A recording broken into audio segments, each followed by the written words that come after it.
I'm Wasi. And I'm Avery, and this is Fresco Podcast. Freshest news in town. So today we have a guest. Welcome. Hi. So, Hi. Where can we find you on socials?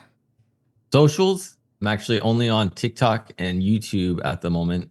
TikTok is at TheZim, TheZim, and then YouTube is TheZim Video. All right, welcome, TheZim. We have about 10 questions for you today, and we're going to be going back and forth asking you questions.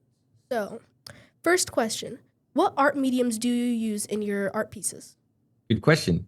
Visually, you'll see them. If, maybe some people are seeing, for those that can't see it, I use a lot of ink and I use a brush and I draw basically. My drawings are, my art's a lot of black and white kind of drawings, but I've been adding metal leaf and color to it in spot colors with metal leaf and other things. But that's just on the surface. The really important part of my art practice and medium is what I call social practice and performance art. So it's the conversation around the artwork. It's about getting involved with the community. There's a lot more to it than just like a piece, an artifact that you might hang on the wall. So that's a big part of it. All right. So why did you start streaming? Well, that's a great question too. So we've all experienced some degree of the pandemic that happened, right? Definitely. And is still kind of affecting us today in a lot of ways. So I was in grad school during the time, and I wanted to do some live streaming even before that. So it was like 2020, right? 2019, 2020 was that era, that year. I was in graduate school, and one of the main things that came up as kind of a sort of an issue with sharing artwork was, we were being isolated. What were all the terms they were using? I don't know. Isolating from each other, basically, like staying away, like doing those things. And so it made it hard to share artwork in person. And a lot of artists, complained basically about the fact that you really need to see the artwork in person. So I started to use it as an opportunity to investigate what the artwork really is. Is it the piece that's living in the room? Is it the photograph of it? And then is it the video that you take of it? And so it gave me this kind of opportunity to kind of really think about artwork in a lot of different ways.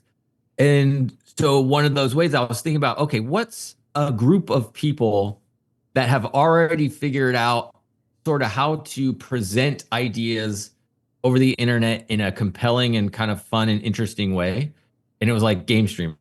Game streamers have figured that out before the pandemic even hit in a lot of ways. And so it's like, okay, so the art community, in my sense, was behind that curve, behind that. And I was like, let me just jump in here. Let me see if I can figure it out. My first stream was actually like my first real legitimate stream was art streaming. Like I did this big piece where I set up some cameras and I just, drew this series. I started this series I called the American Heroes series, where I was kind of trying to focus on people doing social justice and human rights oriented ideas, but also just ideas that I thought were important to amplify. So I started drawing these personalities, and I did that. And then shortly after that, I actually started game streaming as well. So it was kind of like I didn't game stream first and then do art. It was art streaming, and then I started game streaming. And it was kind of cool because I was playing games that there was a small little audience for, and then it sort of,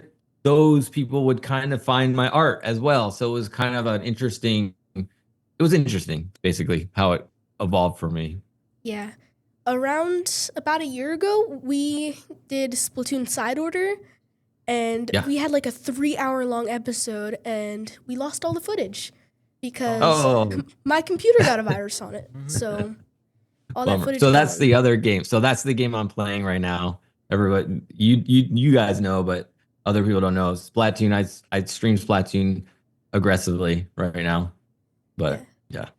So how were you introduced to Splatoon? My son he's currently 19 years old, but what was in 2018 or so, in 2017 when the Switch 2 came out, he got it. He played it on the Wii U and was into the game. So he was like, Dad, I want you to play with me. And I was like, whatever, So I just we ended up getting 2 Switches. It just happened. Long story. I won't tell that one. So we were able to play together. And so I was like, okay, I'll check it out. So I'll just play every once in a while with him. But I was terrible at the game for like ever. I was used to Halo. I played a ton of the original Halo on the Xbox, and just the mechanics of the first person shooter of Halo was very different to me than how you control your character in Splatoon. And I just was having a hard time figuring that out. And until I discovered how to use motion controls, I feel like motion controls really bridged that gap for me. And then so I started to get a little bit better. But then when I started, so again, going back to that other question about when I started streaming, I wanted to stream more stuff. So I was like, well, Splatoon's a cool game. It's fun. I like to play with my son. We played together. He'll join the streams every once in a while. So I was like, let me make that a game that I focus on streaming. And so I started getting really aggressive about playing it in 2020. And then when Splatoon 3 came out, I really got aggressive about playing it. Yeah. I started playing for Splatoon 2 because my older brother got it, and I would always take his Switch, and then I got Wasi into it. A little bit, Cool. not much, but He still sucks at the game, and I do too, but I'm worse. Yeah. Do you have any of your students found your streams? Yeah, a few every once in a while. So like, let's see, last year I was in Missouri, and some of my students would jump in the streams and talk to me and say hi in the various games and art streams I was doing. This year I'm at Rochester Institute of Technology, and one student that I know of has interacted with me during the stream, but and then 2 or 3, maybe 1 or 2 others have come up to me outside, like at school, and said, hey, I watched your video, or I saw that. I don't know if they were in the stream or watching a video, whatever. So it's not a lot of my students. The way I think about it is, maybe, you have teachers right now, and you don't want potentially to have anything to do with them outside of school. So I think it's the same kind of thing where my students are like, I have to grade them, I have to teach them. And they're not really interested in figuring out like what I'm doing on my live streams and other stuff like that. So yeah, just that's what I interpret the lack of interest in a way by my students. yeah. So what are some tips you have to improve someone's art stamina? Stamina? Yeah, like how many pieces they can make at a time. Improve stamina. Well, I guess the easiest answer, I guess, would be to just keep practicing it, right? And doing it. So like you brought up a good point. Your audience probably doesn't know what my whole body of work is about. My body of work is about drawing multiples. I've done 4 or so that I can think of. In 2022, I did 116 drawings at one time. In 2024, I did 141 drawings at one time. And then the end of 2024, I did 47 at one time, and then I did 100 at one time, and then I just recently did 50 at one time. So however many bodies of work that is. And that's a part of my work is the endurance and kind of stamina, as you said. And so for me, in high school and middle school, I was actually a long distance runner. So I learned that mindset a little bit about what it takes to do something for a long time like that. There's a mental part of it that you have to prepare yourself. You can't jump into it too quickly. You have to plan, you have to pace yourself and those kind of things. So it's very similar to like the athletic mindset of doing a mile, 2-mile cross country meet kind of idea. You have to pace yourself, and so that's like the biggest part is to not try to go too fast. Obviously like eat good and drink water and get rest and stand up or however you might be working. You stretch out your hands if you're drawing. I get some cramps in my hands at times because of how I'm holding the brush. So doing little stretches and different things like that. Was it hard making 100 different art pieces? Let's see. No, because I'm get obsessive about things and I like it. I like to really go into it. And even when my body does start to feel it. So my body does. There's a point at the there's a point in the process. So again, to describe these pieces, so I'll be either in my studio here or hopefully in a gallery space where I've done some externally. And every day for as long as it takes, I show up and I do like 10 to 15 drawings a day, and until I create all of them. The first one in 2022, I did 116 drawings of Ketanji Brown Jackson, the first female Black Supreme Court justice, to celebrate the idea that of diversity and the idea that it took so long for this to happen. And so like halfway through or about 40 drawings in, my arm started to cramp up. And then at a point as well, you just kind of get tired of it. And so but at that point, when I start noticing my body reacting to the work, that's when I know that I'm in the work the most, because I have to be so focused on making it through it that I'm there, I'm present, I'm not distracted. I'm like, every ounce of my kind of process and being is about being there to create this body of work. So it's like very physical, it's very like in the moment, and so I actually kind of enjoy it when I notice my body start to get there, even though it's hard. It's like you're running a marathon or whatever it is, and your body's starting to fatigue, but you can make it because you're trained for it or whatever. So it's the same kind of idea. It's like your body really starts to feel it. And so I know I'm in the moment and I know I'm working on it. So so yes and no, kind of, it's like the original question was, say it again. It was was it hard making 100 pieces, Yeah. different Yeah. pieces? So it does get hard because my body feels it, and sometimes when I start, I'm like, I dread that moment because I know there's also this anxiety piece to it. I deal with anxiety and depression like a lot of people, but anxiety kind of affects me more than most things, than the depression does. But the anxiety of, especially if I do the performative part of it, when I start the work, I just worry that something will happen that I can't finish. So even though it's not like a physical kind of, you know, road like resistance, there's a mental like resistance in a way of the worry that something will happen that I can't finish, and then I'll be disappointed because it's like this performance. It's like maybe people will expect it to be done, and but luckily that hasn't happened. So there's sometimes this mental kind of worry that happens as well as the physical fatigue that happens. But yeah, so yes and no, I guess, is the answer to the question. So what inspires you? What inspires me? So just to define a little bit, inspiration versus influence, right? What inspires me is like, my kids, love, like the sunshine, just the rain, the everything around people, just like so much inspires me to like want to create and be.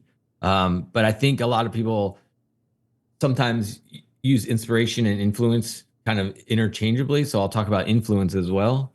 Influence is like what is going on in the world. Most of my work has to do with politics, has to do with human rights, has to do with social justice, has to do with trying to make the world a better place. So I'm influenced by that. I'm also inspired by that to try to amplify what's important to amplify, to try to amplify unity, to amplify diversity, to amplify, human rights and those kind of ideas. And so there's this, interchangeably, sometimes inspiration and influence with what I'm doing. Also seeing sometimes, I've been a musician my whole life. And whenever I was around my fellow musicians in my community, I would always get so much more inspired by people I actually knew doing really cool stuff than the famous people doing it. So when I saw my friends on stage, I just wanted to go home and start writing music and making music. And same thing with visual art. People I know that are doing cool things gets me inspired and wanted to keep doing cool things. So yeah, that's kind of a basket of all the kind of things that inspire me and influence me in some ways. Yeah, Wasi plays the I violin. do, yes. Oh, nice. Isn't the spring concert today? No, it's Thursday. Thursday, but hey, So, close enough. Yeah, just same letter. When did you realize activism art was your passion? Well, I think it's always been something that I've been concerned with ever since I was young. I remember really feeling something move me whenever, just watching movies about the certain kind of concepts of, racism or anti-racism, hopefully, and just different ideas like that. And then learning more as I went along, like, just the different groups of people that have been oppressed for, you know, ever in our society, our Western society, especially, and just hearing their stories and going like, just never feeling good about it and wanting to, my empathy just feels like it would just kind of like want to reach out. And so I've always noticed that about myself, but it wasn't until really 2020, the pandemic, when I was in grad school. So a combination of things happened. You might have heard the same kind of idea where, while a lot of people were at home because of the isolation we had to do during the pandemic, they started to watch a lot more stuff. They started to consume a lot more information. And so a lot of people started to wake up to what was actually happening. And also the Black Lives Matter movement was happening at that same of the civil rights issues in our society at that same time as well. And so there was a lot happening with, with government, with politics, with social justice.